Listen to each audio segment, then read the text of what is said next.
Hello, எப்படி இருக்க? நல்லா இருக்கியா? இன்னைக்கு என்ன கதை சொல்ல போகிறோம்? என்ன கதை நீ கொண்டு வந்திருக்க? அதுக்கு முன்னாடி மறக்காமல் எல்லாரும் நம்ம சேனலை சப்ஸ்கிரைப் பண்ணிக்கோங்க. கூடவே பெல் ஐக்கனை கிளிக் பண்ணிக்கோங்க.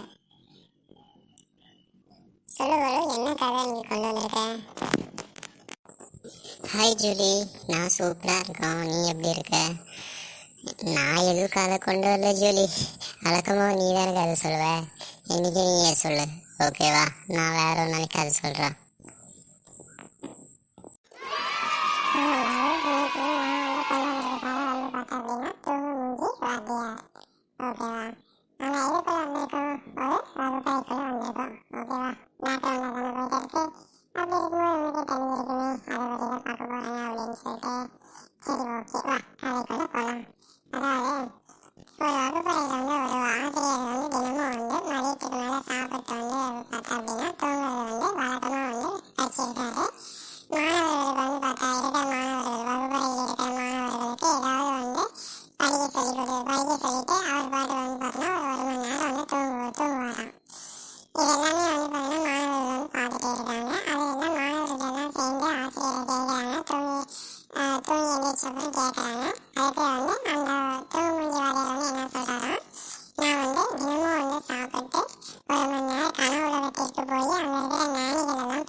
அப்படின்னு சொல்றாராம். இதை கேட்ட மாணவர்கள் எல்லாம் நினைச்சாரு, கண்டிப்பா இவர் போய் சொல்றாரு, இவருக்கு நல்ல பாடம் போடணும் அப்படின்னு நினைச்சிட்டு என்ன செய்யறாங்க அப்படின்னா, ஒரு நாள் ஆசிரியர் உள்ள வராரு. வகுப்பறைக்குள்ள வரும்போது மாணவர்கள் எல்லாம் தூங்கிட்டே இருக்காங்களாம்.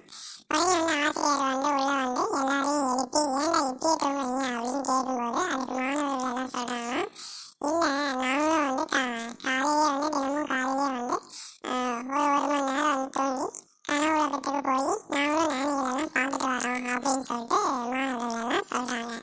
இதை கேட்ட ஆசிரியர் முகத்துல ஒரு ஈரோட ஆகல. அப்பதான் ஆசிரியர் நினைக்கிறாரு, இல்ல நம்ம செஞ்சது தவறு அப்படின்னு சொல்லிட்டு ஆசிரியர் நினைக்கிறாரா. ஹாய் பலு, இதுதான் பலு, இன்னைக்கு நம்ம பார்த்த கதை உனக்கு பிடிச்சிருக்கா? என்னன்றதை சொல்லி பார்ப்போம்.